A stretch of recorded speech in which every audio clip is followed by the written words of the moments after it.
para que después, al final, la realicemos a los disertantes. Vamos a comenzar, en primer término, con nuestra invitada, la doctora Andrea Lascano, que es referente de control de vigilancia de arbovirus, Departamento de Vigilancia y Epidemiología del CIPROSA. Es miembro de la Comisión Directiva de la Sociedad de Médicos Generalistas. Adelante, Andrea.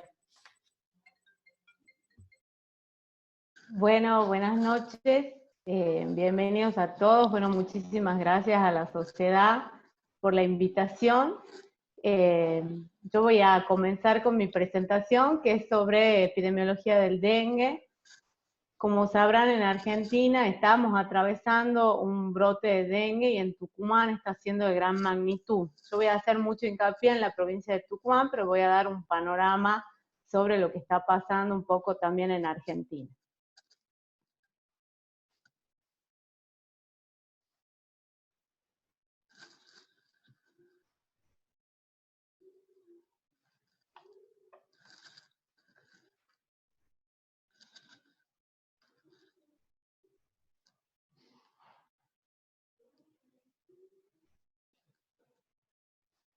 Un segundito, ya la ponemos.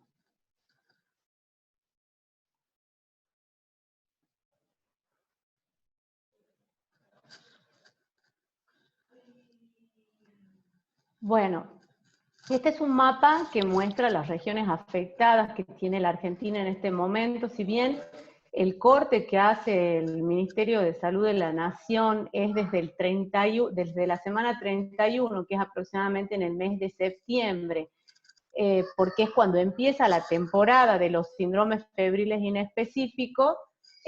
Nosotros vamos a presentar también, o yo les voy a tratar de mostrar lo que está pasando actualmente en este brote. Entonces aquí vemos, bueno, el NOA y el NEA como las regiones más afectadas, pero también Córdoba y lo que es La Rioja, que ha tenido un brote de gran magnitud, y la provincia de Buenos Aires, donde vemos las redondelitas más grandes con casos confirmados, que llegan hasta 3.600, 3.700 casos confirmados, en las que tienen las redondelitas más grandes.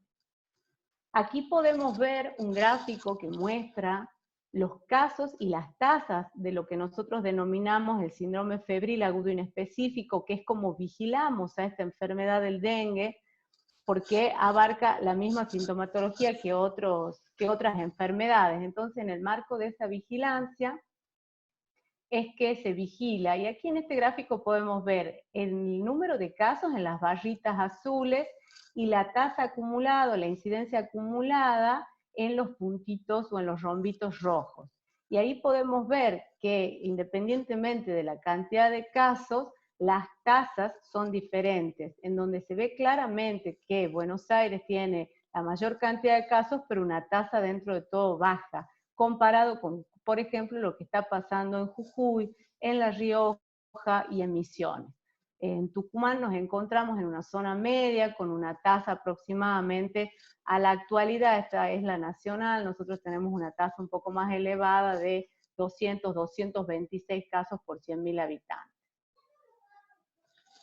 En este otro gráfico muestro y mostramos, porque esta es una sala de situación que se hace desde el Ministerio de Salud de la provincia de Tucumán, la tasa por 100.000 habitantes del síndrome febril agudo inespecífico por jurisdicciones, según regiones de la Argentina, en donde vemos la región centro, en donde es Cava, Ciudad Autónoma de Buenos Aires, la que presenta la tasa más alta, y le sigue Córdoba. Y en el NEA, la provincia de Misiones, Chaco, observen las tasas, son todas tasas elevadas, independientemente de que sea una mayor a la otra, son todas tasas mayores a 200 por 100.000 habitantes.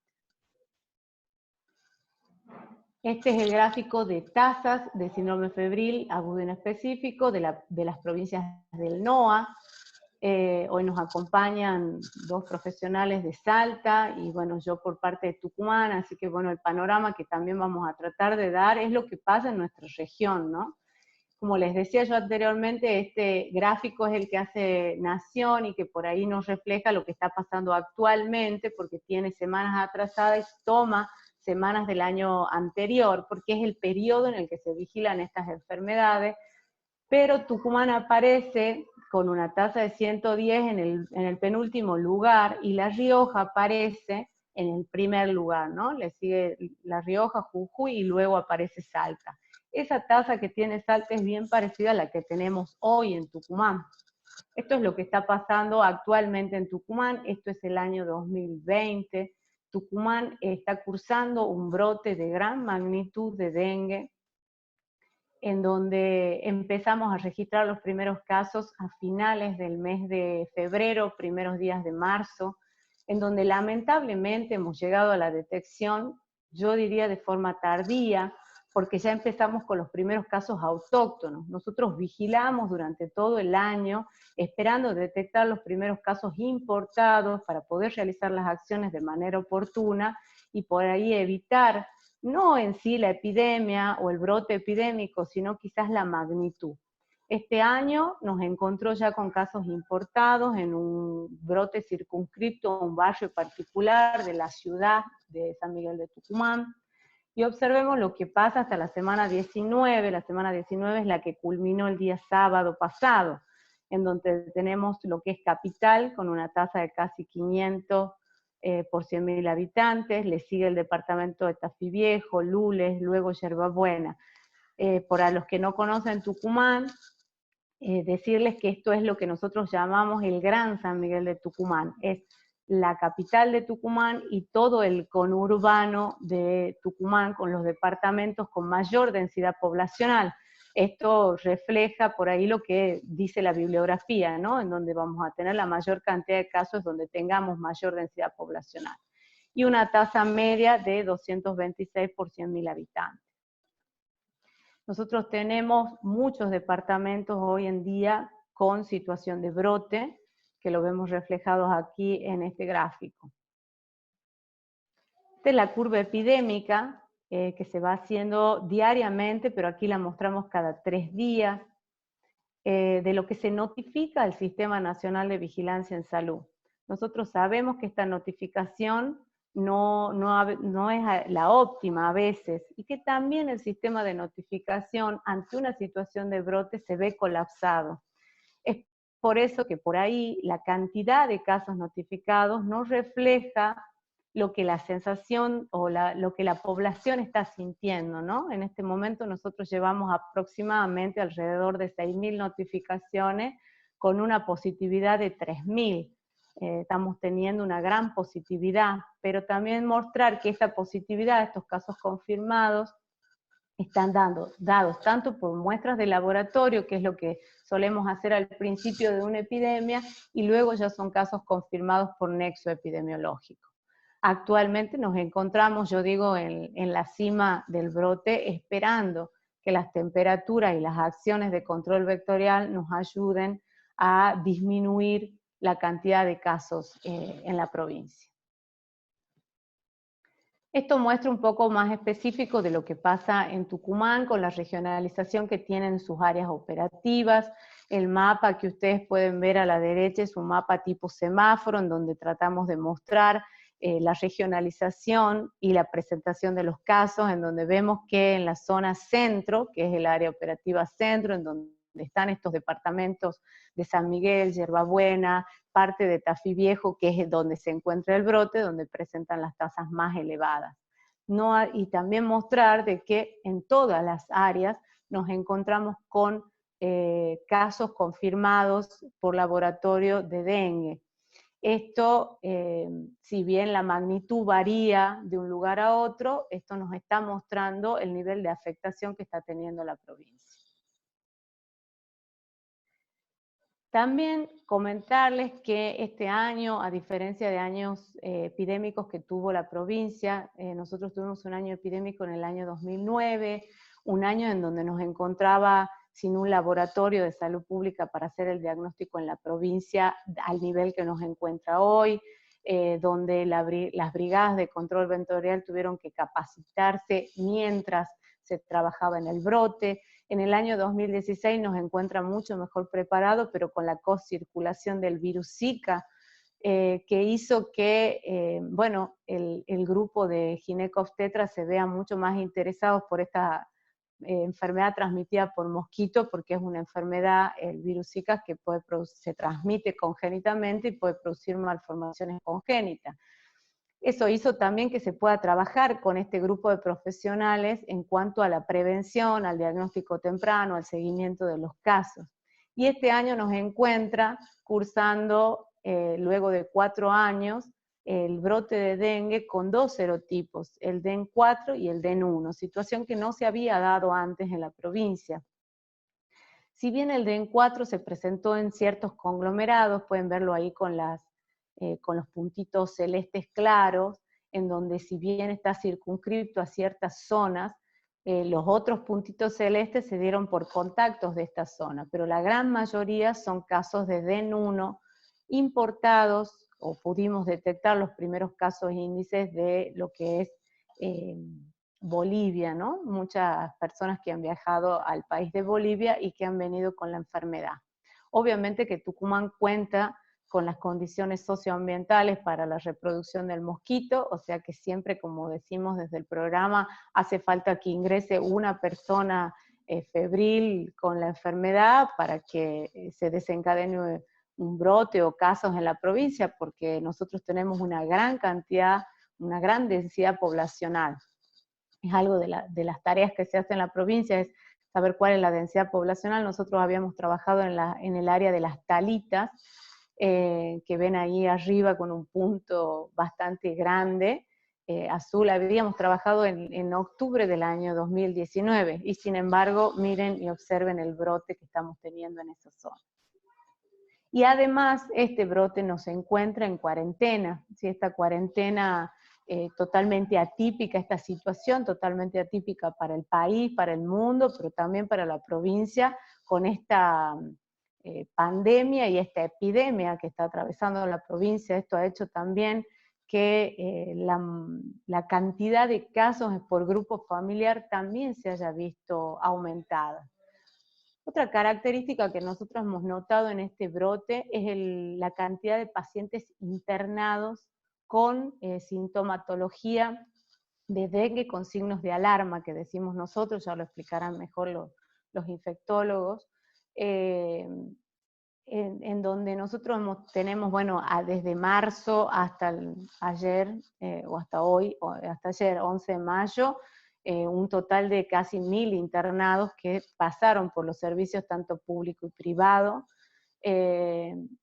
La mayoría ha sido dado de alta, lamentablemente tenemos 3 fallecidos con muestras de laboratorio certificadas. Entonces vemos también que además de la cantidad de casos notificados, la gravedad o la severidad que está teniendo el dengue en nuestra población es mayor. Esto todos son situaciones para analizar en el futuro. En medio de este brote nosotros lo que tratamos de hacer obviamente es de mitigar el brote, muy costoso con la situación de cuarentena, en donde al principio, bueno, mucho temor de nuestras brigadas de control vectorial de ingresar a los domicilios. Hemos ido cambiando paulatinamente la estrategia para poder garantizar las acciones de control. Yo les comento brevemente qué se hace cuando nosotros tenemos un caso confirmado o sospechoso en realidad de dengue.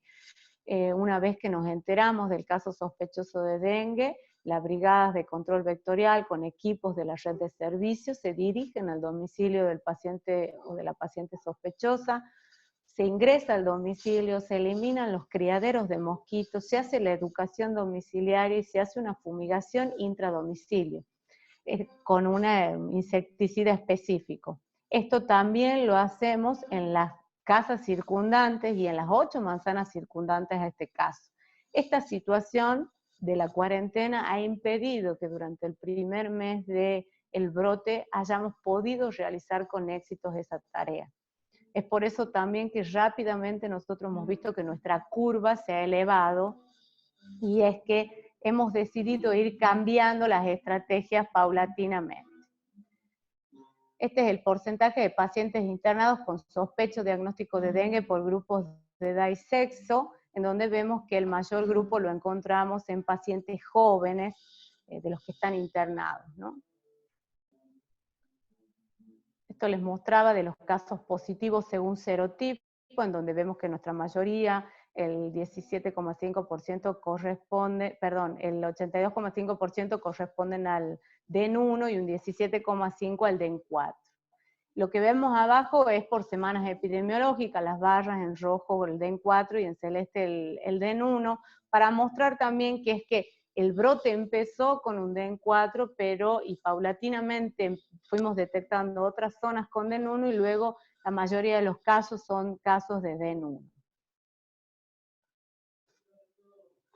Bueno, un poco también para comentarles un poco sobre los hábitos de este mosquito, de esta mosquita que es la que se alimenta de la sangre nuestra y es la que transmite la enfermedad, ¿no? ¿Por qué esto? Es importante conocer los hábitos del mosquito, conocer que es el vector el que transmite la enfermedad para poder combatirlo. Hoy mi hija me decía, lo matemos al Aedes aegypti, y le digo, no, no lo matemos, hagamos que no nazca directamente, porque la verdad que matarlo vamos a tener poca efectividad y vamos a quebrar un ecosistema, ¿sí? No es la intención por lo menos de lo que se trata de trabajar en control vectorial, pero sí tratar de que no nazcan o que nazcan en menor cantidad. Entonces entender que es una mosquita que tiene hábitos domiciliarios, que si bien tiene mayor actividad, decimos nosotros, al amanecer y al atardecer, la hembra puede picar en cualquier momento que tenga hambre y que tenga disponibilidad de alimento. Esto quiere decir que tenga personas que estén expuestas a la picadura. Este número de mosquitos, el número de mosquitos lo encontramos mayormente cuando hay lluvias, cuando hay calor, por eso empezamos a vigilar la enfermedad en el mes de septiembre, y todo recipiente, ¿sí?, que pueda acumular agua es un criadero de mosquitos. El ciclo del mosquito, que por eso lo voy a mostrar acá brevemente, es un ciclo, el mosquito se cría en estos recipientes, luego hace un ciclo adentro de este mosquito, no es que inmediatamente el mosquito nace y pica a una persona infectada y esta persona infectada automáticamente aparece con síntomas. Hay un ciclo que hace el mosquito una vez que ingiere sangre con virus, que puede durar entre 5 a 15 días, o dependiendo del clima y de las variables socioambientales, y que luego vuelve a alimentarse, este mosquito se alimenta y transmite la enfermedad, y que los síntomas pueden aparecer entre 5 a 10 días. Entonces, ¿se previene? Sí, obvio que se previene. La prevención y el control del dengue debe ser, como yo siempre digo, intersectorial, y hay que involucrar a toda la comunidad, la familia y a toda la comunidad. Entonces lo más efectivo es evitar la proliferación de este mosquito. Si es efectivo fumigar, porque es una pregunta frecuente, nosotros sabemos que la fumigación la tenemos que usar como última instancia para poder disminuir la cantidad del mosquito que está circulando y para proteger al operario que está por trabajar en esa zona de esos mosquitos que puedan estar infectados. O sea, la fumigación solo me elimina la forma adulta, no tiene poder residual, solamente actúa mientras está cayendo el veneno, no mata ni huevos ni larva. Entonces, lo que nosotros recomendamos es dejar esto para los especialistas y en la casa tratar de hacer la inspección diaria y evitar la acumulación de recipientes que puedan contener agua. Desechar o dar vuelta a los recipientes que puedan eliminarse, rellenar o drenar posibles criaderos, limpiar bien la vivienda. ¿Sí? Hay que inspeccionar, yo digo, todos los días nuestra casa, porque la verdad que todos los días podemos encontrar un criadero nuevo. ¿Sí? Entonces, ¿cómo podemos hacer para protegernos personalmente? Evitar estar a la intemperie en la mañana temprano y al atardecer, que a veces se hace difícil, entonces poder usar ropa de mangas largas, pantalones largos, poder colocarnos el repelente si vamos a estar expuestos en esas horas, tanto en la piel como en la ropa que va a estar expuesta. Tenemos que evitar ponernos el repelente tantas veces al día o en zonas en que estén irritadas o lastimadas, ¿sí? Es muy efectivo el uso de las telas mosquiteras en la casa, en los bebés, en las cunas, en los cochecitos, pero en las casas también es muy eficiente el tema de las telas mosquiteras, sobre todo en el momento de mayor actividad de estos mosquitos. Tratar de poner pastillitas adentro de la casa y obviamente eliminar los criaderos que podamos tener en nuestra zona, organizarnos con nuestros vecinos para poder garantizar que las zonas críticas sean tratadas y saneadas por los responsables, ¿no?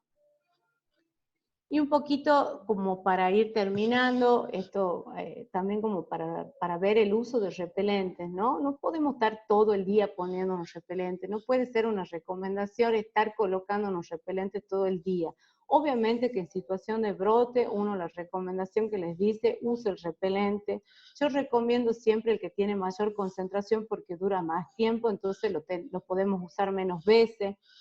En las embarazadas no está contraindicado el uso de ninguno de los repelentes, así que lo podemos usar con tranquilidad, pero como digo, cuanto mayor concentración, mayor durabilidad del repelente. Y el aceite de citronela tiene su efectividad, yo por ahí también escuché decir que en este momento no sirve. Bueno, la verdad que ante no tener nada y colocarnos el aceite de citronela, yo indicaría el aceite de citronela, anda muy bien en niños, anda muy bien en personas alérgicas y es muchísimo menos tóxico que obviamente los que tienen productos o drogas como el DEET. Y bueno, agradecerles mucho, la verdad, a la sociedad por la invitación y también hacer una reflexión, ¿no? Yo trabajo con el programa hace 5 años y por más que se diga que esta no es una enfermedad de la pobreza, los pobres siguen siendo los que más sufren estas enfermedades porque tienen menos recursos para sobrellevarla, porque tienen menos contención social para poder afrontar este mal. Y lamentablemente en Tucumán cumplimos con muchas situaciones de vulnerabilidad para que el mosquito y el Aedes aegypti, el mosquito Aedes aegypti y el virus del dengue tarde o temprano se termine instalando en nuestra provincia. Así que bueno, muchísimas gracias. Al final escuchamos las preguntas si es que hay alguna. Muchas gracias, doctora. Bueno, a continuación, el doctor Marcelo Quipildor es médico infectólogo del Hospital San Vicente de Paul, Orán. Es referente de enfermedades tropicales del noroeste argentino. Adelante, doctor.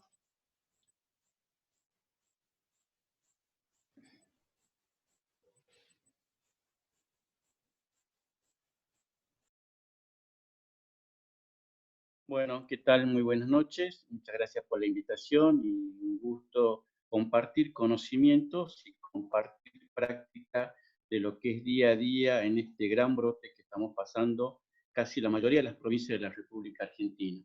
El tema que yo voy a desarrollar es sobre dengue, en la parte de control, formas clínicas y lo que es la manifestación por el tema de tipo de enfermedades, ¿sí? A ver, un momentito, por favor.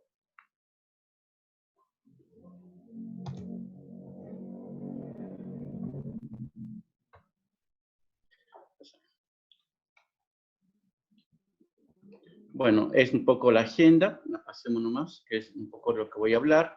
Entender que nosotros venimos del norte, que es la zona de Orán, que se encuentra casi a 300 kilómetros de Salta capital y a 30 kilómetros de la hermana República de Bolivia. Es una zona donde hay muchísimas enfermedades tropicales que contemplan todo este tipo de cuadros, y lo habló muy bien la doctora, como es los cuadros de leptospirosis, dengue, fiebre amarilla, síndrome pulmonar por hantavirus, rickettsiosis, y que tienen todo este común denominador de síndrome febril agudo, o como también lo conocemos como síndrome febril agudo inespecífico. ¿Cómo se entiende esto? El síndrome febril agudo inespecífico debemos entender que es aquel paciente que tiene fiebre de menos 7 días de evolución, con dolor de cabeza, dolor muscular, presentar un exantema, tener alguna forma de manifestación como prurito, pero dos características importantes: que no tenga compromiso de vía aérea superior, como ser gripe, otitis, sinusitis, y que no tenga otra etiología definida, por ejemplo, neumonías, infección de tracto urinario, gastroenteritis.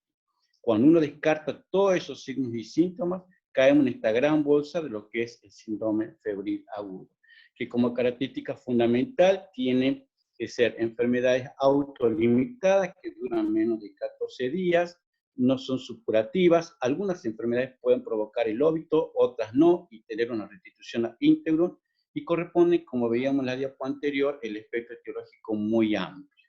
Saber que existe también como característica el curso bifásico, que se refiere a lo que es el concepto patogénico que tienen estas enfermedades y cómo es la forma de que en la primera semana estas enfermedades características como síndrome febril agudo vamos a poder diagnosticar, y que siempre decimos los infectólogos, el gol estándar, bacteriemia, viremia o parasitemia, y que la segunda semana va a ser la respuesta inmune, en la cual podemos detectar a través de IgM o IgG.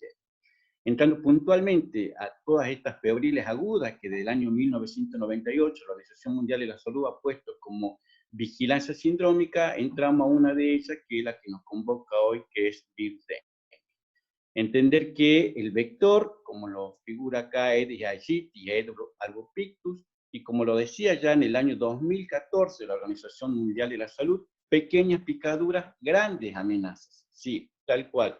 Pequeños mosquitos que permiten provocar gran tipo de enfermedad, que provocan grandes brotes. Y si ustedes miran detalladamente las figuras, son todos los sitios ideales, que muy bien explicaba la disertante anterior, Andrea, que tienen todos los sitios ideales para el reservorio de lo que es el mosquito.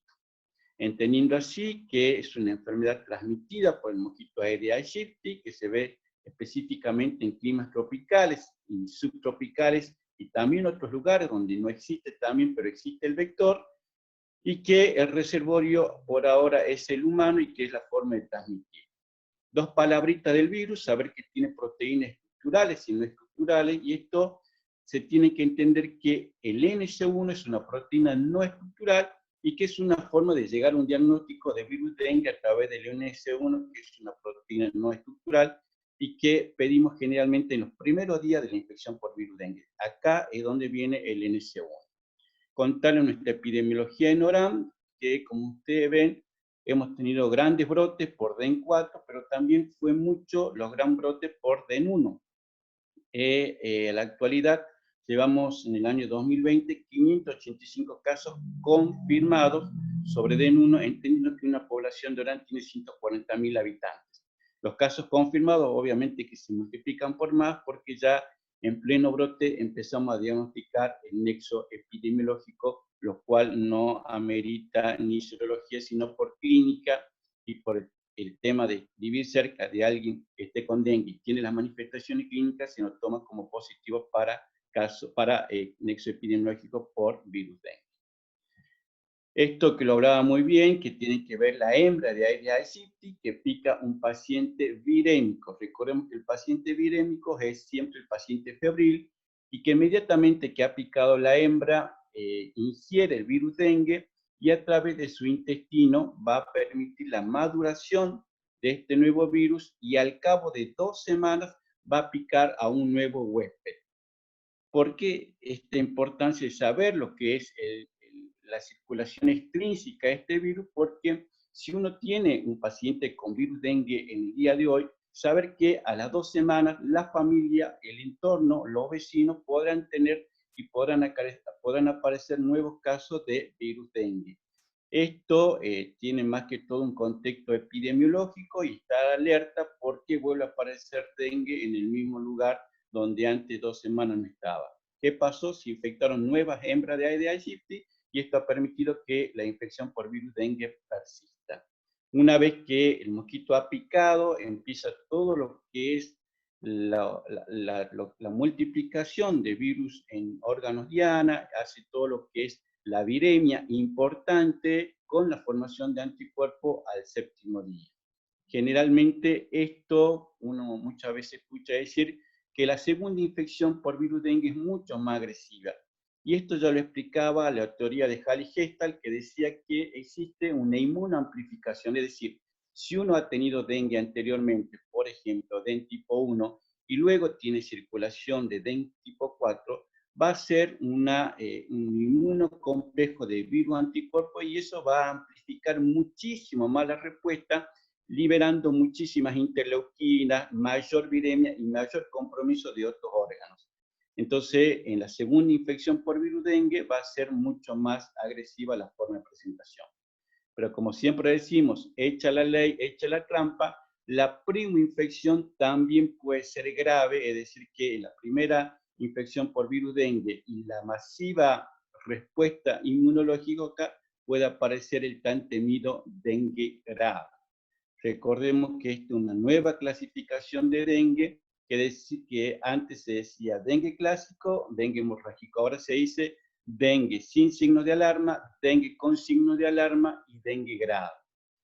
¿Qué me gustaría que se queden esta noche? En estos signos y síntomas de alarma, y los recordemos muy bien porque estos son los signos que van a evitar que aparezca el tan temido dengue grave y que no son nada más y nada menos que dolor abdominal, vómito persistente, acumulación de líquido, algún trastorno hemorragíparo, letargia e intranquilidad.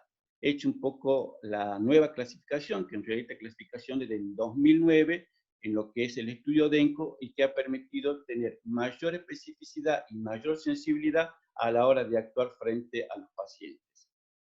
Entendiendo así que el dengue es una enfermedad sistémica y dinámica, que tiene formas graves o no, y que tiene un periodo de incubación de 4 a 10 días. Y a modo académico, dividirlo en 3 etapas: febril, crítica y de recuperación. Como lo muestra la diapositiva, la mayoría de los pacientes lo harán en forma asintomática. Un 20% hará dengue con signos de alarma y un 5% podrá ser la manifestación grave de la enfermedad, que es la que vamos a ver a continuación. Como le había contado, que tiene que ver mucho la cepa que esté en ese momento, ya sea serotipo, los 4 serotipos que conocemos hasta el momento, serotipo 1, 2, 3 y 4, y que también tiene que ver la respuesta del huésped, ser un paciente que tenga alguna comorbilidad o algún inmunocompromiso y hace que sea pasible para presentar las formas graves de la enfermedad.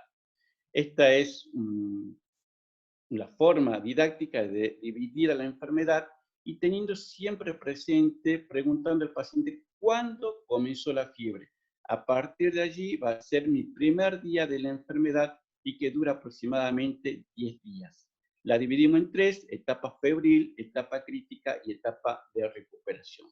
La etapa febril, y como todos hemos experimentado, los pacientes que vimos, muchísima fiebre, 40 grados, dolor de cabeza, dolor retroocular.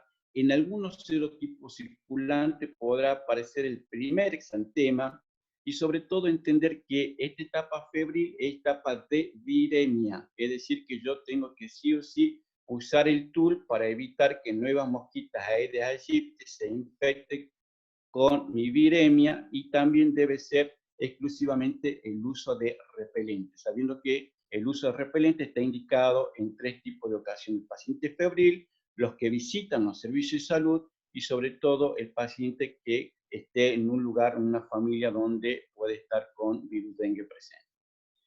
¿Qué va a pasar en esta primera etapa que se llama febril? Puede seguir el paciente 3 cursos. La mayoría mejorará y no consultará el servicio de salud. Otro tipo de pacientes solo presentará manifestaciones hemorrágicas leves y otro tipo de paciente tendrá este tan temido dengue grave. Entonces, primera etapa o fase febril que dura 4 o 3 o 4 primeros días, teniendo como punto de partida el primer día de fiebre. Luego viene la etapa crítica. Esta sí tengo que tener y darle mucha importancia porque puede aparecer los signos y síntomas de alarma. Fíjense en que la etapa crítica, la fiebre ha desaparecido y muchas veces como médico o como equipo de salud no le damos la importancia, y en dengue sí hay que darle importancia porque es aquí donde van a aparecer los signos y síntomas de alarma. Volvemos de nuevo a repetir todo esto porque esto es muy importante que lo sepamos, y que en esta etapa pueden aparecer el tan temido dengue grave. La definición de dengue grave corresponde a 3 nuevas entidades. Por un lado, el escape severo de plasma, que es la extravasación plasmática que evidenciamos, luego el sangrado severo de la antigua clasificación de dengue hemorrágico, y luego la visceralización de dengue, es decir, el compromiso de varios órganos. Veamos esto de la primera parte del escape severo de plasma. Sabemos que el dengue tiene como una animosidad por el endotelio, ese endotelio que nosotros vemos en los vasos sanguíneos, no lo daña en el tema anatómico del endotelio, sino que lo daña en su tipo funcional, permitiendo que estos desmosomas, que permitían que estén unidos una a la par de la otra, provoque como un filtradito o como poritos que permite la extravasación plasmática. Entonces, la manifestación clínica que se va a manifestar va a ser derrame pleural, derrame pericárdico, ascitis, pero que ya me está evidenciando que es un paciente con probable shock hipovolémico. El otro punto a tener en cuenta en la fase crítica y en la segunda manifestación de dengue grave es la manifestación hemorrágica, manifestada por hemorragia digestiva alta, hemorragia digestiva baja, ginecorragia, que también vemos, también hemorragia del sistema nervioso central, y que es la manifestación de dengue grave. Y la otra manifestación es la visceralización de virus dengue. En este brote que estamos pasando, hemos tenido muchas manifestaciones digestivas, muchos pacientes con elevación de transaminasa mayor de 1000, que nos da la manifestación de hepatitis por virus dengue. Pero también está descrita la encefalitis o meningoencefalitis por virus dengue y el compromiso renal a través de las glomerulonefritis por virus dengue. En algunos casos puntuales, y eso también en nuestra experiencia, en los grandes brotes que hemos tenido, hemos visto miocarditis por virus dengue con gran depresión miocárdica, es decir, que en la viremia puede tocar estos órganos tan nobles. Bien, una vez que ha pasado esta etapa crítica, que va del cuarto hasta el sexto día, va a venir la etapa de recuperación. Esta etapa de recuperación ya desaparecen los derrames, cesan los tipos de sangrado, y sí acá puede aparecer el segundo exantema, que es el mar rojo en hilas blancas. Es decir, que esto va a manifestar, también estamos viendo en este brote 1, gran compromiso de lo que es el prurito, que muchas veces es tan intenso que no cede ni con los comunes antipruriginosos. Entonces, para repasar, la primera parte febril, tener mucho cuidado al paciente que no se nos hidrate. En la etapa crítica, tener esto, lo que es la extravasación plasmática. Y en la etapa de recuperación, muchas veces la hipervolemia también tiene sentido y controlarla en esta última etapa. Para el laboratorio, solamente un hemograma, no hay que hacer buen uso del recurso en este tema, porque el hemograma me va a manifestar leucopenia, linfomonocitosis, plaquetopenia, y el hemograma también me va a manifestar un hematocrito. Ese hematocrito me está diciendo cómo está hoy la extravasación plasmática. Si yo tengo un hematocrito hoy de 40 y mañana 48, me está dando a conocer que ese paciente está haciendo una extravasación plasmática, que ese paciente va a necesitar reposición de líquido. Placa de tora y ecografía, como lo dice abajo, solo si lo amerita. En cuanto al diagnóstico virológico, puede ser ya sea por la forma directa o la forma indirecta, como nos enseñan siempre. La forma directa es ver el virus en vivo y en directo, que en los lugares donde hay ya brotes, tenemos dos por ahora. El antígeno NS1, que expresa, y lo que yo le explicaba al principio, la proteína no estructural del virus dengue. O sea, si yo tengo un antígeno NS1 positivo, me dice, usted está con dengue. Realice todas las maniobras que tiene que hacer en cuanto a la vigilancia del vector y a la vigilancia de febriles. También se puede hacer PCR, que va a determinar el serotipo circulante. Un antígeno NS1 no me determina el serotipo, lo que me determina es la PCR. Ya a partir del séptimo día, y como ustedes ven, hay un huequito entre el quinto y el séptimo día, que muchas veces las pruebas serológicas nos podrán dar negativo, y si uno tiene pensamiento clínico que es dengue, yo generalmente lo sugiero a los colegas que pidan luego del séptimo día la IgM, y en los 3 primeros días el antígeno NS1, para evitar caer en este huequito que por ahí nos puede dar negativo tanto la serología como el NSO. Entonces, el otro diagnóstico clínico también que tenemos que ver es el paciente que se nos presenta con el cuadro febril agudo. ¿Es dengue? ¿Viene de una zona epidemiológica? ¿En qué parte de la fase estoy, en la que yo estoy repasando? ¿Viene etapa febril? ¿Viene etapa crítica? ¿Viene etapa de recuperación? ¿Tienen los signos y síntomas de alarma? ¿Cuáles eran? Dolor abdominal, vómito persistente, letargia, algún trastorno hemorragíparo. ¿Cómo es el estado de la hemodinamia? Simple. Le tomo la presión arterial, está hipotenso, está taquicárdico, está oligúrico. Ese paciente va a meritar internación. Es decir, con una mínima anamnesis y tomando la presión arterial, la frecuencia cardíaca y viendo el diurético, ese paciente ya puede discernir internar o hacer un tratamiento ambulatorio. En eso las guías están bien claritos, solo recordar el rojo, amarillo, verde, que implica los pacientes que corresponden al grupo A son los pacientes que van a ser enviados a la casa, que tengan buena tolerancia a los líquidos y que tiene que ver con que no tengan los signos y síntomas de alarma y que lo podamos seguir de cerca. El grupo E, además está a decir que es el grupo que tiene los signos y síntomas de alarma, y de paso, ya dándole la mano al doctor Manía, saber que todas embarazadas se deben internar en el contexto porque ellos, la condición total como embarazada, hace que con o sin signos de alarma se las debe controlar mucho más cerca. Por eso en el grupo B de embarazadas deben estar el criterio de internación. También el grupo C son los que van a ir a las formas graves de presentación y que ellos requerirán unidades de cuidado crítico. ¿Qué hay de nuevo en dengue? Saber que existe lo que comúnmente se ha hablado, la transmisión vertical de Aedes aegypti en lo que es el virus dengue, es decir, que pueda existir los huevecillos que ella haga en cada ovoposición, transmitir a su descendencia el virus dengue, por eso que se perpetúa la infección. Cuando hablaba la doctora Lascano de que el dengue vino para quedarse, esto es muy importante en la erradicación porque seguro van a quedar huevecillos con virus dengue. Lo otro, y que se ha hablado en algún tiempo, es la aparición de un nuevo serotipo, el serotipo 5, y que está en la estrecha vigilancia y dice que se parecería al dengue tipo 4, serotipo 4. Otra de las novedades, se sabe que aparte de existir los 4 serotipos, para variar, están estos genotipos de cada serotipo. Nosotros, en los que hemos podido hacer la genotipificación de nuestro brote, hemos evidenciado lo que es el genotipo asiático, que es el de tipo 4, 5, perdón, y esto hemos visto muchísimas manifestaciones. Para la experiencia, contarles que convivimos casi con el serotipo 1 porque es la que la mayor manifestaciones clínicas presenta nuestro paciente.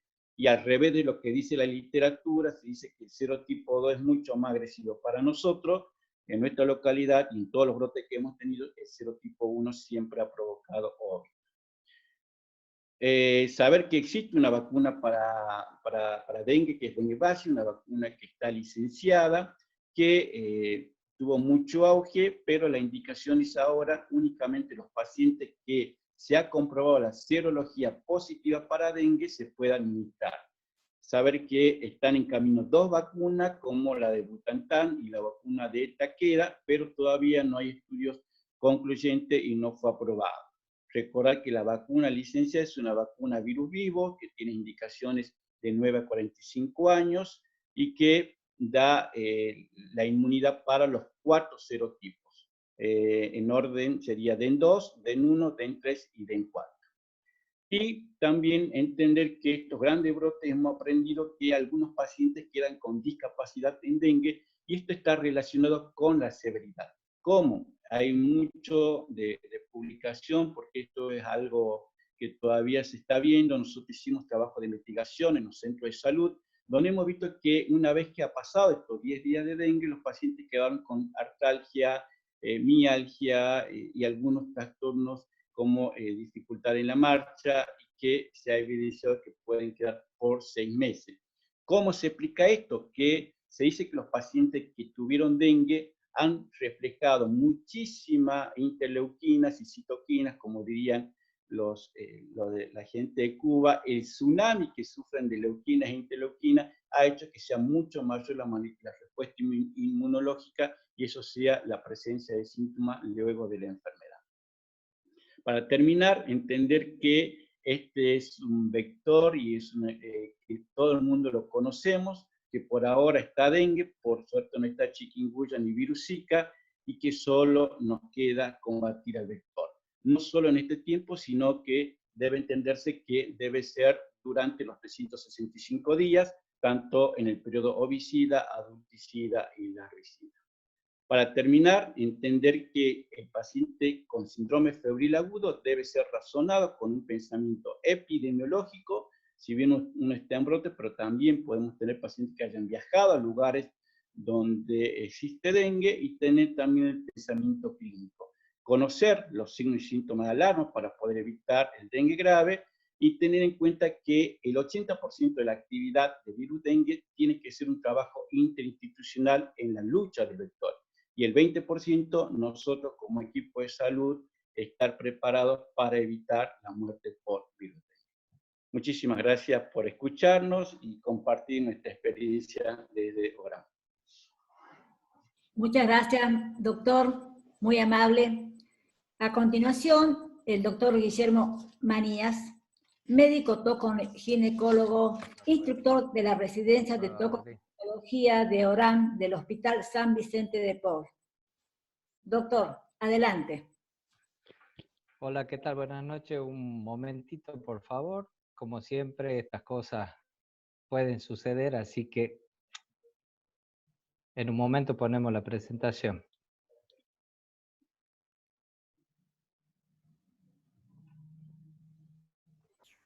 Muy bien, doctor. Mientras usted está poniendo la presentación, les quiero decir de que esta charla está siendo grabada, por lo tanto, los que no pudieron ingresar, lo vamos a tener en la página de Sogotuk. Ya le vamos a informar. Guillermo, cuando vos estés listo, avísame. Sí, seguro, doctora.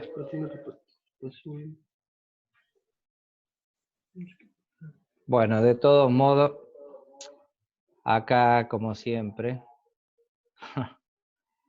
el doctor tiene que dejar de compartir la pantalla del doctor Kipildor. Doctor Kipildor, por favor, puede...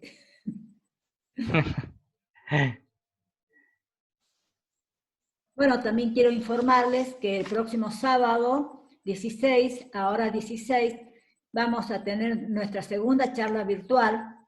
El tema es reproducción humana y embarazo en el contexto de la pandemia de COVID-19. No. En este caso vamos a tener como invitado al doctor Ventura Coroleu, de Barcelona, España, jefe de servicio de medicina de la reproducción en la Fundación de Zeus. Y también vamos a tener como invitado al doctor Rodolfo Gómez, que es asesor profesional del CLAPS. Así que los esperamos todos ustedes. Mientras seguimos esperando al doctor Guillermo. Guillermo. Sí, no sé qué es lo que ha sucedido acá, pero bueno. No me permite ingresar a ver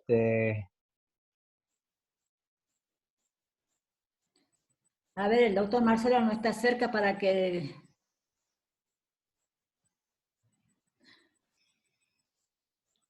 Marcelo. No te escuchamos, Marcelo. Ahora debería poder el doctor Manías compartir la pantalla. Marcelo. A ver, sí. ¿Le podés, doctor Guillermo? Sí, ya estoy con la parte de asesoría. Ah, perfecto. Bueno, también quiero agradecerles a ustedes que nos estén acompañando esta noche. Es nuestra primera experiencia. Esto vamos a pasarlo, ya la próxima vez va a ser mejor.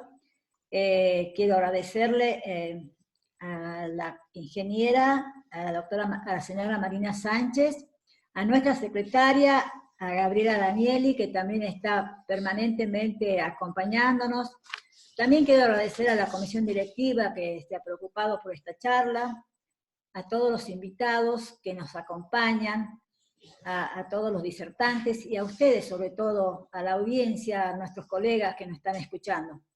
Este es un tema muy, muy interesante. Dengue, además, es de gran preocupación, porque como dijeron los doctores, esto llegó para quedarse.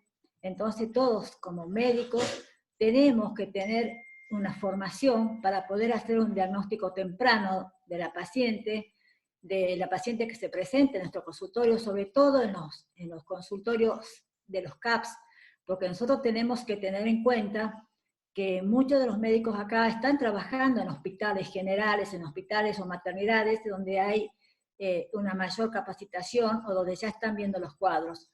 Pero en el interior, en los centros de atención, donde habitualmente va la paciente y a veces puede pasar un cuadro desapercibido. Es importante en este caso cuando la paciente ha ingresado y ha ingresado con fiebre, tratar de derivarlo lo más rápidamente posible. No nos olvidemos lo que dijo el doctor, que la paciente embarazada debe ser internada. Ante la sospecha de dengue, sobre todo en lugares donde hay ya mucho dengue, donde está la familia, donde están los vecinos con dengue, debemos sospechar el tema del dengue. Y la paciente febril debe ser derivada para su control. Así que creo que esta charla es muy importante porque estamos aprendiendo mucho y vamos a seguir ahora escuchando a los médicos que están invitados. Es muy difícil para todos porque esta primera reunión virtual que nosotros tenemos en la sociedad es nuestra primera experiencia y creo que muchas sociedades están pasando lo mismo, tener la experiencia de otra forma de comunicación. Así que esa forma de comunicación es la parte virtual. Y ahora vamos a escucharlo al doctor Guillermo. Guillermo, ¿puedes? Para compartir. Sí. Hola, ¿me escuchan? Sí, te escuchamos. Adelante, Guillermo. Bien, para compartir la pantalla del Zoom. Ya te compartí. Ponga pantalla completa. Sí, sí. Ahí está.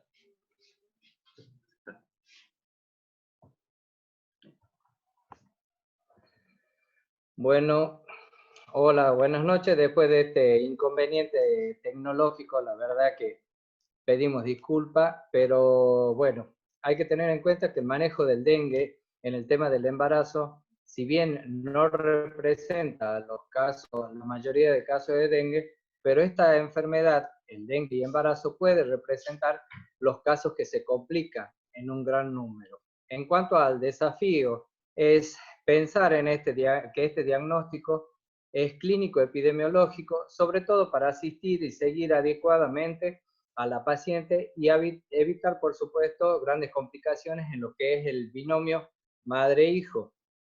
Con respecto al dengue, es la parte más importante, dice que es la más importante enfermedad viral reemergente en el mundo actual. Se habla de una enfermedad reemergente, dado que entre el periodo de 1916 y 1960 se detectaron las epidemias de dengue, y a partir del 1960 hasta el periodo comprendido hasta el 1984, donde se detectaron las primeras epidemias nuevas de dengue, tuvimos, por erradicación del vector, no tuvimos casos de dengue. En cuanto al dengue tenemos que decir que esta es una enfermedad viral de carácter endémico, epidémico y transmitido por mosquitos del género Aedes, sobre todo por el Aedes aegypti, constituyendo así una de las arbovirosis más importantes a nivel mundial en términos de morbilidad, mortalidad y afectación económica. En cuanto a la presencia del dengue durante el embarazo, no hay una disquisición, o el dengue en este caso no hace una diferenciación entre lo que es las mujeres embarazadas con el resto de la población, pero sí teniendo en cuenta que la mortalidad es mayor con respecto a otras patologías, si bien no se reportan malformaciones, pero está descrito la transmisión vertical. Como lo explicó el doctor Kipildor, el dengue es un excelente atacante, digamos, de los órganos blancos como el endotelio, sistema inmunológico y el hígado. Un poco esta parte como para tratar de comprender de qué nos sirve para hacer los diagnósticos diferenciales con alguna patología. Entonces, repetimos, el endotelio, el sistema inmunológico y el hígado. Por supuesto, tenemos que saber que esta enfermedad es dinámica, por lo tanto, es necesario definir para identificar si se trata de un caso de dengue probable, un caso de dengue con signos de alarma o un caso de dengue grave. En el caso de dengue probable, fiebre y más dos o más de estos síntomas como dolor retroocular, mialgias, artralgias, cefaleas, rash, náuseas y vómitos. En el caso del dengue con signos de alarma, fiebre, más dos o más de estos signos o síntomas, dolor abdominal, vómitos persistentes, letargia, hemorragia. Y en el caso de dengue grave, todo caso probable de dengue con o sin signos de alarma que presenta por lo menos uno de los siguientes elementos, como por ejemplo shock hipovolémico, sangrado grave o compromiso grave de otros órganos, como lo explicó el doctor sobre la viralización del virus. Acá un poco es como para compartir, digamos, todo lo que ha sido nuestro servicio, el servicio de tocoginecología del Hospital San Vicente Paul. Hemos tenido una internación en el periodo de marzo, abril y principio de mayo, una internación aproximadamente de 60 pacientes, de las cuales 8 fueron internadas con diagnóstico probable de dengue y, por supuesto, representando el 13% de las pacientes internadas y aparte 2 personas más o 2 mujeres embarazadas que fueron tratadas en centros de salud aledaños a la ciudad de Orán.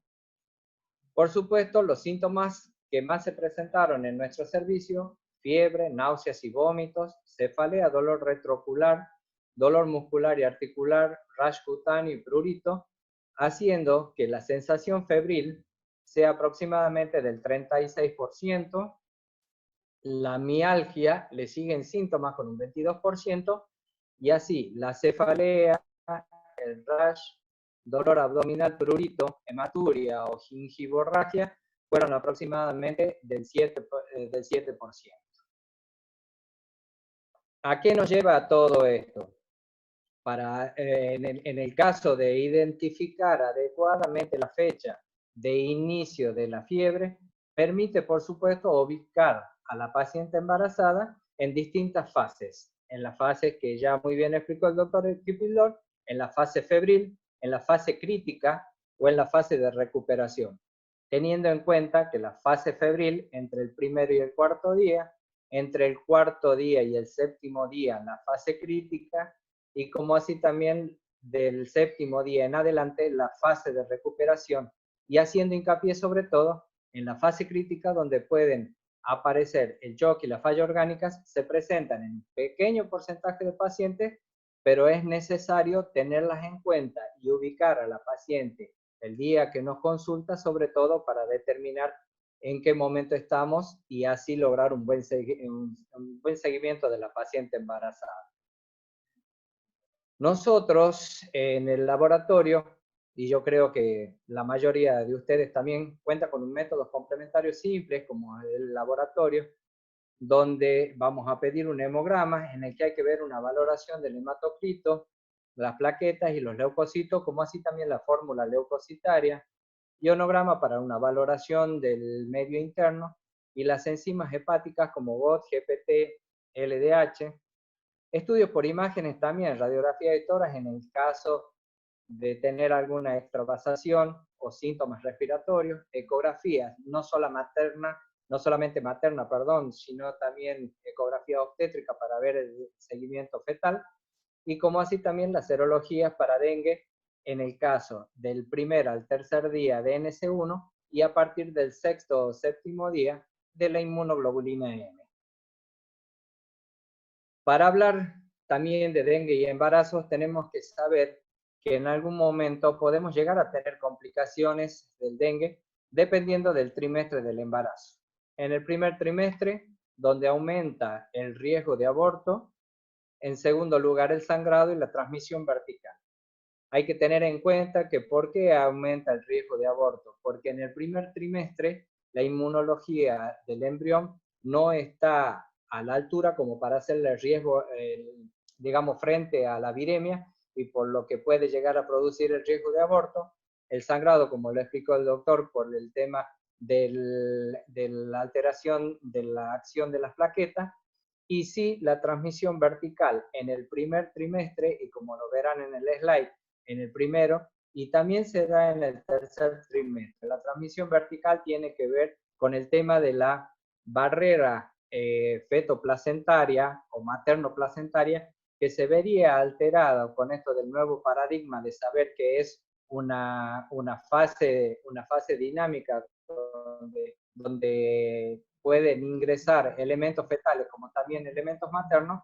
La transmisión vertical, y en este caso a nivel del citotrofoblasto y el sincitotrofoblasto, perdón, al revés, sincitotrofoblasto, trofoblasto, se vería por una pinocitosis, que en este caso no solamente entran inmunoglobulinas y también inmunoglobulinas, sino también se ha comprobado el pasaje del virus dengue y del Zika.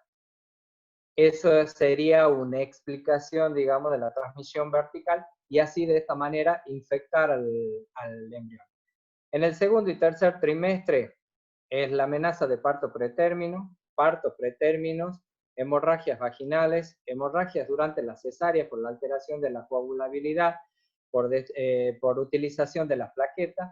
En el caso de la transmisión vertical, volvemos a lo que es la fase materno-fetal, que al no tener el sincitotrofoblasto al final del embarazo, hace que esa fase sea mucho más lábil, o sea, disminuye de espesor aproximadamente unas 4 micras, haciendo, por supuesto, más fácil el traspaso de los virus. Es por eso que en los pacientes al final del embarazo podemos llegar a tener más posibilidades de dengue neonatal, y así produciendo una alteración del estado fetal y la muerte intrauterina, lamentablemente, en forma del feto. Ahora, ¿cómo se trata la paciente del dengue? La paciente del dengue, según la categoría, la clasificación y el lugar del tratamiento. Un dengue sin signos de alarma ni comorbilidades, se puede realizar un tratamiento ambulatorio.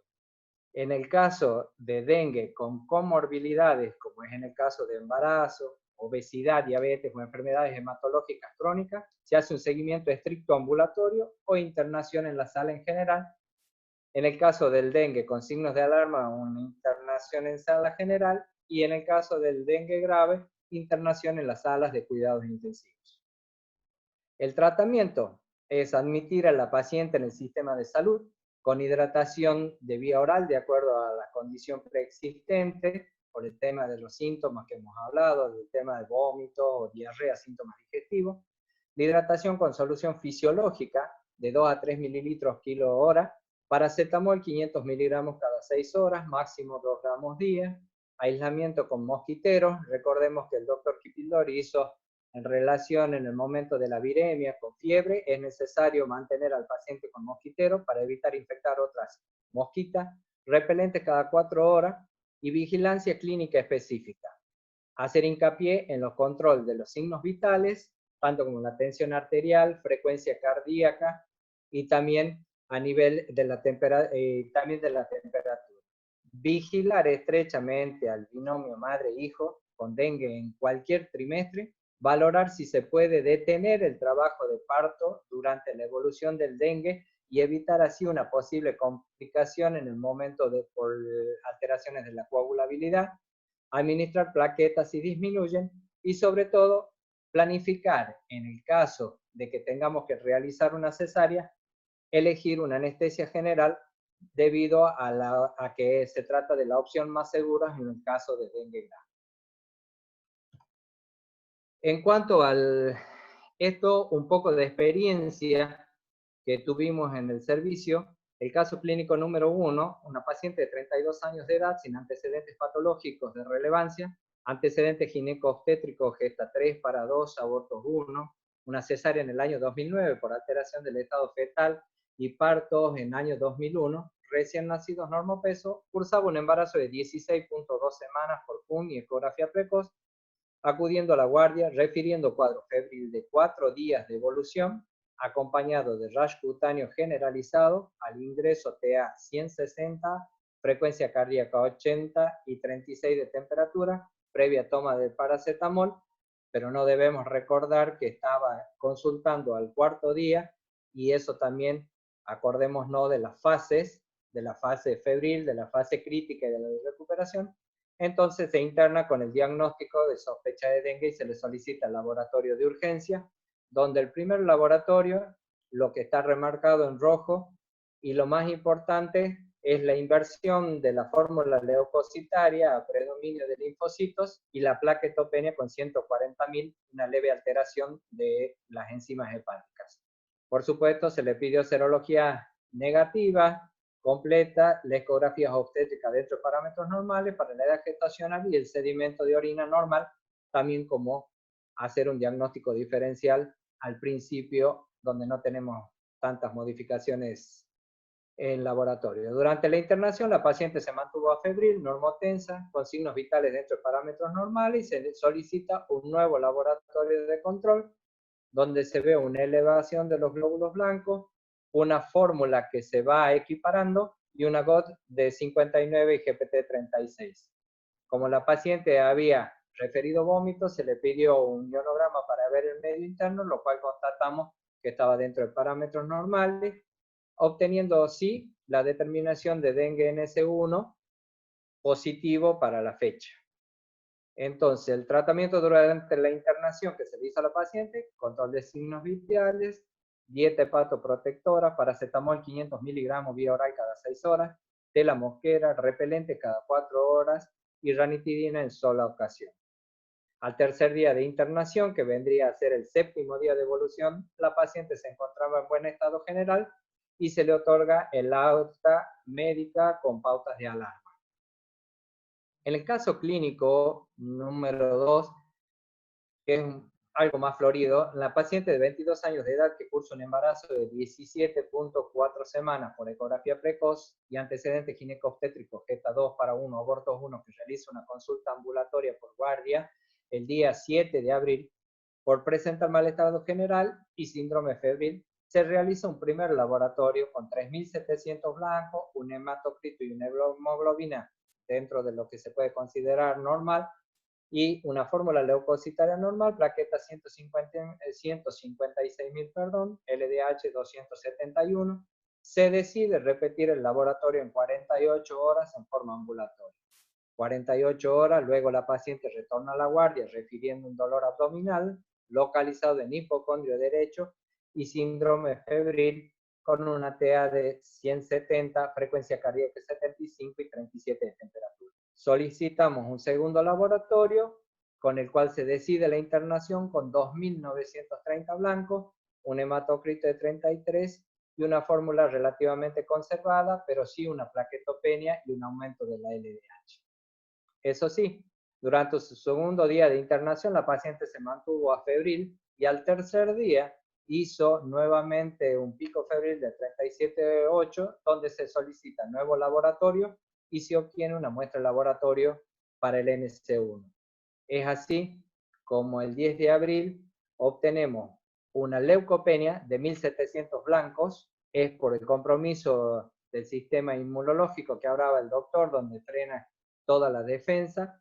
Con respecto al hematocrito, 29,2%, que lo podemos tener en cuenta con respecto a la embarazada y su medio interno, y una fórmula leucocitaria que se mantiene y una plaqueta de 111.000 con una LDH de 391, GOT de 113 y GPT 66. O sea, ya hay un compromiso hepático. A nivel, en las 48 horas, la paciente, volvemos a repetir el laboratorio, si bien aumentan los glóbulos blancos, el hematocrito a 35, de 29 a 35, tenemos una plaquetopenia del 74.000, podemos empezar a pensar que por acción en el endotelio se podría ver algo de extravasación, pero la paciente se mantiene asintomática. El día 13 va mejorando lo que es los leucocitos, los linfocitos continúan elevados, la plaqueta en este caso aumenta a 81.000, pero sí lo que se altera más, GOT, GPT y la LDH, con una bilirrubina total de 1,24. Saliendo el día 14 el NC1 negativo para dengue, y es así que se solicita la IgM con un resultado positivo para el día 20, por la cuestión del feriado largo, lamentablemente obtuvimos el día 20.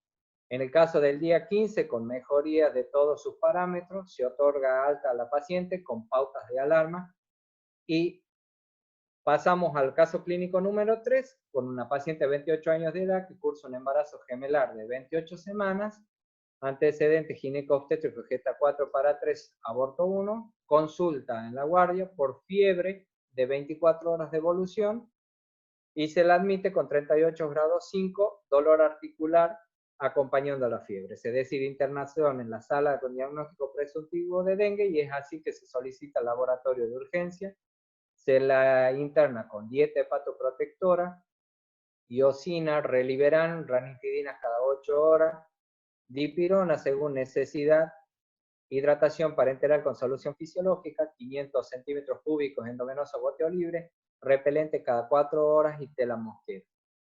En cuanto a la comparación del laboratorio, es aproximadamente, sobre todo se mantiene el tema de la variabilidad de los glóbulos blancos, el hematocrito y el tema de las plaquetas, llegando a un valor mínimo de 88.000 plaquetas, y las enzimas hepáticas manteniéndose dentro de los parámetros normales. Por supuesto, NC1 positivo para dengue. Es así. Acá que le damos el alta a la paciente con mejoría clínica. Cabe recordar aquí el doctor Kipildor me pasó un trabajo sobre el dengue perinatal y transmisión vertical detectado en el año 2014 con PCR y con NC1 positivo para el recién nacido en una paciente oriunda de Embarcación, una localidad cercana al hospital de Orán, y como así también un dengue durante el embarazo con 2 niños con complicaciones neurológicas realizado por el doctor Kipildor con el equipo de neonatología del Hospital Público Materno Infantil de Salta. Entonces, es así que decimos que se trata de una enfermedad viral cuyo diagnóstico inicial es netamente clínico epidemiológico. La diferencia en la severidad de las formas clínicas del dengue y sus efectos mórbidos sobre la gestación están determinadas por factores como la infección secuencial, la virulencia de las cepas, las características genéticas y los aspectos epidemiológicos. Actualmente se ha demostrado la transmisión vertical de madre a hijo del dengue con una frecuencia del 1,6% y una variabilidad en la serie de trabajo de 5,6 y al 10%. Muchas gracias a todos y gracias por la invitación. Muchas gracias, Guillermo. Bueno, a continuación, la doctora Jacqueline Charubi, vicepresidenta de la Sociedad de Sogotuc de Ginecología y Obstetricia de Tucumán, va a realizar las preguntas que nos enviaron. Bien. Por favor, aquí adelante. Bueno, vamos a tratar de ser lo más rápido posible en virtud del tiempo. Una de las preguntas que nos hicieron, que creo que correspondería al doctor Manías, es con qué patología se está asociando el dengue con el embarazo. Supongo que se refiere a hipertensión y otras patologías en el embarazo.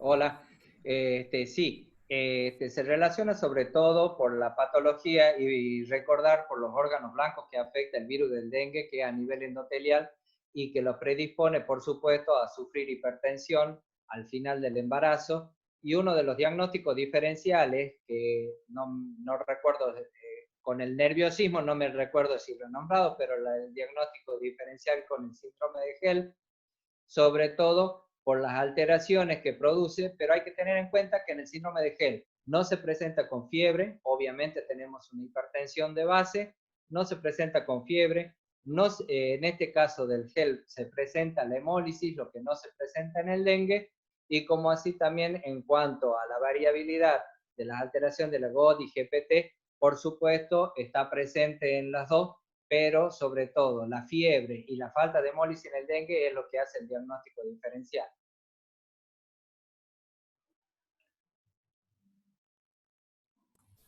La otra pregunta que ya está contestada han sido si hay relación con muerte fetal, que el doctor Manías dijo que sí, si hay casos de transmisión vertical, el doctor Hakim me estaba preguntando el porcentaje, ya fue contestado, el 1,6%, y si es teratogénico también fue dicho en la ponencia.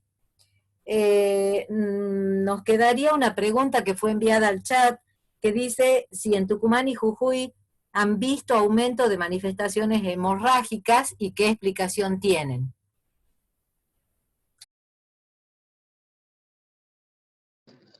De Jujuy no sé si vamos a poder contestar, pero por ahí de Salta y de Tucumán, que creo que lo comentamos los dos, que sí estamos viendo, bueno, Salta tiene muchísima más experiencia de dengue que nosotros, y el dengue 1 con estas manifestaciones, con signos de alarma, como bien explicó el doctor Kipildor, en este brote en Tucumán sí ha sido mucho más frecuente, y una de las explicaciones podría ser el genotipo del 1. Eso lo veremos más adelante cuando se pueda hacer la genotipificación de nuestros virus, que eso en el contexto de la epidemia no se hace, lo podemos analizar a posteriori, ¿no? Creo que también hay otra pregunta interesante para los infectólogos que veía, el tema de el tratamiento con plaquetas en la mujer embarazada, si es que se hace en el caso de dengue. Sí, ahora, bien. Ahora pasaba para eso. Una pregunta que había hecho la doctora Ramos Torino era si se pedían las transaminasas de entrada, doctor Kipildor.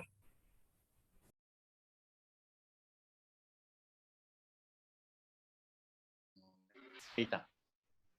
De la paciente, en el caso de no embarazadas puntualmente, solamente con un hemograma que nos va a ir orientando si tiene leucopenia, si tiene plaquetopenia y sobre todo el estado de hemoconcentración.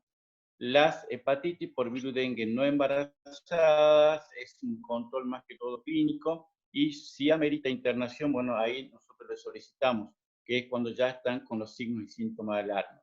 Recordar que según el serotipo va a ser el compromiso de órganos. Se sabe que el DEN1 es muy hepatotropo, como lo habíamos dicho, y las manifestaciones digestivas que estamos viendo ahora hace que el seguimiento sea diario. Justamente tenemos un paciente en seguimiento con más de 1000 de GOT y GPT, y que son más que todo la viremia y el impacto que hace virus dengue en el hígado.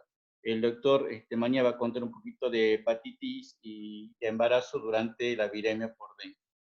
Si bien nosotros dentro de lo que es laboratorio sí pedimos las enzimas hepáticas, ya que dependiendo el trimestre y dependiendo la evolución de la paciente, nos sirve para hacer diagnósticos diferenciales por el dolor abdominal, por alteraciones de las enzimas, y como así también la plaquetopenia, como lo repetía antes de Gell. Pero sí nosotros de entrada pedimos el hemograma, enzimas hepáticas, y hemograma si hay una alteración del estado general, sobre todo si vemos hay deshidratación, y sí, lo confirmamos con eso.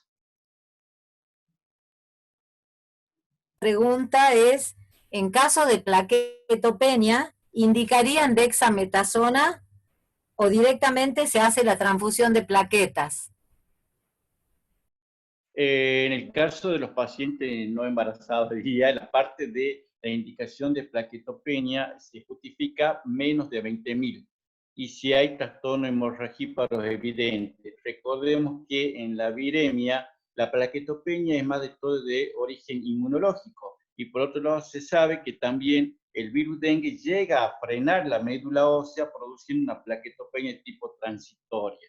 En las embarazadas, Sí, en las embarazadas también tenemos el mismo mecanismo y por lo general, en el caso de tener que realizar transfusión de plaquetas, lamentablemente trasladamos a la paciente a Salta Capital, ya que por ahí no contamos con esos elementos, ¿no? Pero sí se puede hacer. Otra pregunta es, ¿por qué están contraindicados los corticoides en las embarazadas con dengue? Bien, sobre todo por las propiedades antiinflamatorias, en la que hemos visto de que lo cual podría llegar a aumentar el tema de la coagulabilidad de la sangre, sobre todo. Si bien en algunos momentos, cuando hemos visto plaquetopenia, nos hemos visto tentados, pero en la mayoría de los trabajos y todo, acá el doctor Kipildor puede compartir con nosotros, evitamos el uso de corticoides.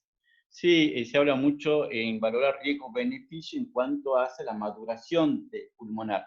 Bueno, ahí ya uno tiene que entender que el corticoide va a permitir usarlo, pero Exacto. en el contexto de riesgo-beneficio, eso es muy importante saber. En ese sí, recordemos que todos los AINE están contraindicados, los corticoides, y sobre todo el tema de la aplicación de inyecciones intramusculares, porque provocan grandes hematomas debido a la plaquetopenia, que es por el momento en la infección por virus. Bueno, relacionado a esto, doctor, ¿qué se haría en caso de necesitar maduración pulmonar fetal? Y se debe administrar. Se debe administrar corticoides. Se debe administrar porque por supuesto que por ahí el perjuicio va a ser menor y el beneficio va a ser mayor para el feto.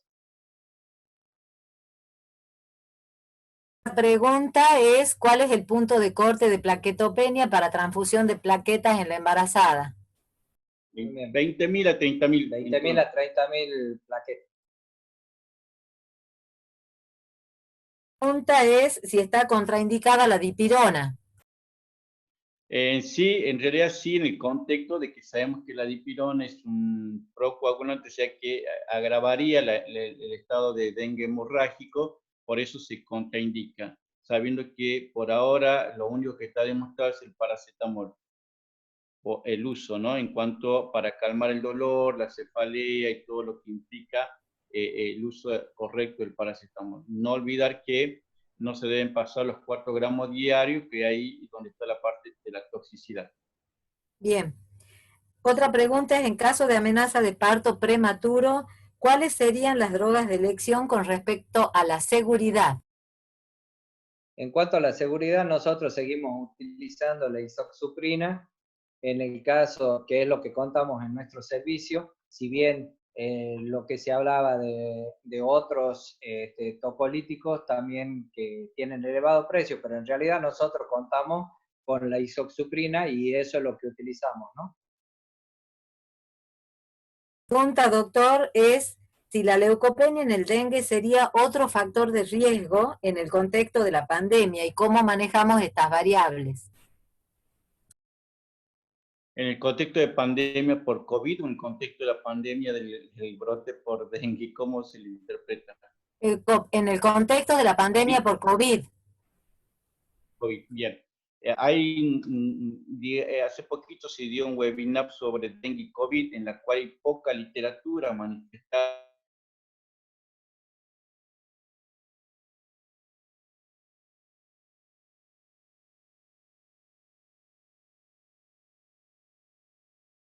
Bueno, se ha congelado la imagen del doctor. Otra preguntita. ¿Se escucha o no? Ahí, ahora sí, doctor. Estamos hablando en el contexto de la pandemia COVID y la pandemia, el tema de dengue, que por eso asocian. Se ha visto mucha asociación en cuanto a las manifestaciones de piel. Lo que sí sabemos que en el contexto de dengue COVID es mucho más manifiesto la leucopenia para dengue y la linfomonocitosis para dengue. En cambio, la leucopenia con linfopenia se vería mucho más para COVID. Agregando que COVID obviamente predomina las manifestaciones respiratorias en el contexto de una neumonía grave de la comunidad. Pero sí aumenta el riesgo la leucopenia en el caso. Claro. Bueno, después otra pregunta es cuál es la vía de finalización del embarazo en el dengue sin signos de alarma y en el dengue grave. Sin signos de alarma, podemos instar a que la paciente haga un trabajo de parto con una buena evolución. No se ha detectado una mayor modificación o mayor cantidad de complicaciones con partos normales y en cuanto al puerperio. Y en el caso del dengue grave, por supuesto, será ver el riesgo-beneficio de cómo atender a la paciente y sobre todo, si en caso de que se tuviera que operar, por ahí, como yo decía anteriormente, es la vía con anestesia general, sobre todo para evitar la hemorragia por la función raquídea y todo eso. Y después tratar de hacer hemostasia, por supuesto, durante el acto quirúrgico. Doctor, también tenemos la pregunta de ¿qué apreciación tienen con respecto a corticoides y sulfatos en pretérminos? Mira, nosotros, en cuanto a la evaluación del corticoide y sulfato de magnesio, en el caso, eso es lo que me estás hablando, ¿no es cierto? En el caso del sulfato de magnesio tenemos una utilización, si bien nosotros lo utilizamos mucho más para las complicaciones de la hipertensión que como un útero inhibidor, en ese caso. Y el tema del corticoide lo utilizamos sobre todo para el tema de la maduración pulmonar y sobre todo hay que ver el contexto de la paciente. Creo que eso respondería, no sé la verdad que... Tenemos una última pregunta, doctor, en virtud del tiempo, para que luego la doctora Ramos Torino finalice las ponencias. Dice, ¿qué valoración le dan a los ácidos biliares que se elevan independientemente del trimestre? No, eso va a depender sobre todo de la sintomatología de la paciente. Si la paciente refiere mucho prurito, en lo que nosotros por ahí podemos llegar a hacer un diagnóstico diferencial con una colestasis del embarazo, lo solicitamos a pesar de que no tenga otros síntomas, porque hemos visto que las consultas con esto de la pandemia y todo por COVID han demorado en venir, entonces la paciente por lo general viene sin fiebre o no otros síntomas más que el prurito, en lo que se puede hacer un diagnóstico diferencial con la colestasis del embarazo. Bien, y la última, que esa se la voy a hacer yo, quería saber, usted dijo que la embarazada es una comorbilidad.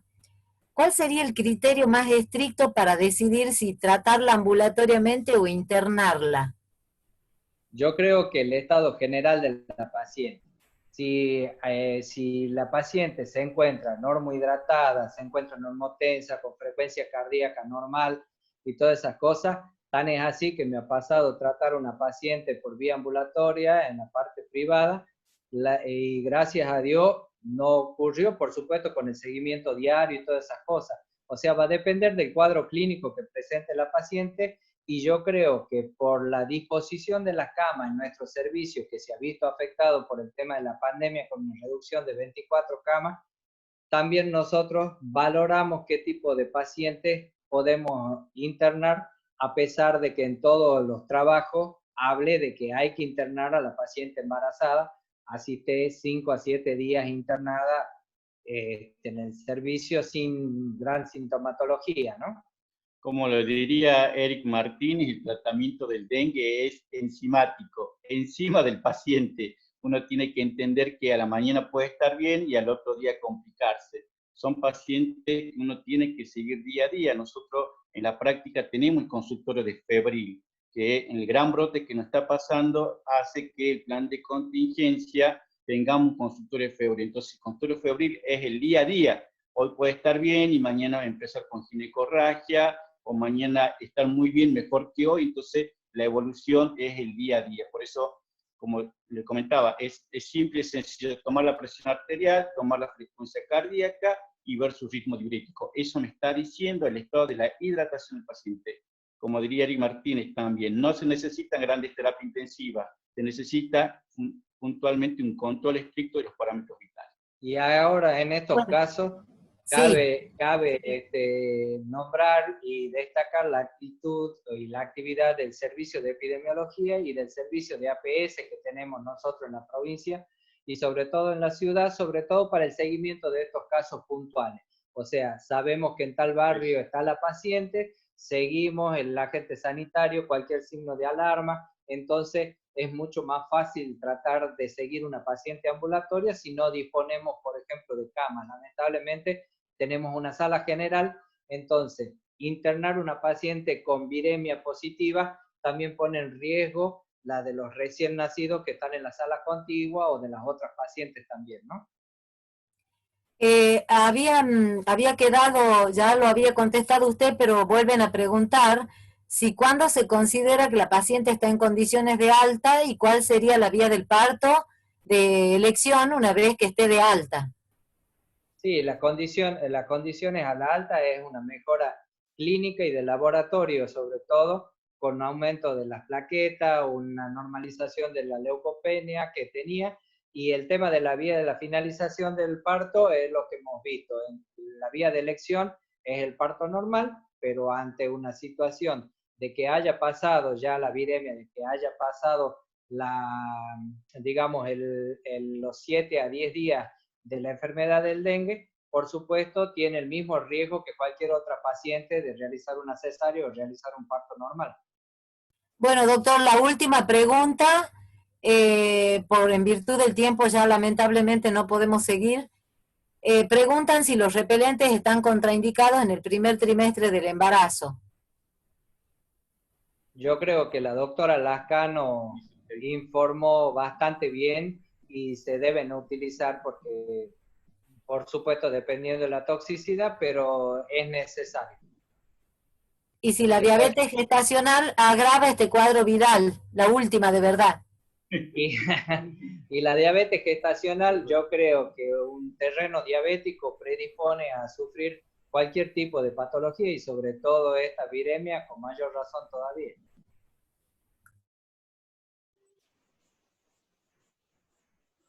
No se le escucha, doctora Charul.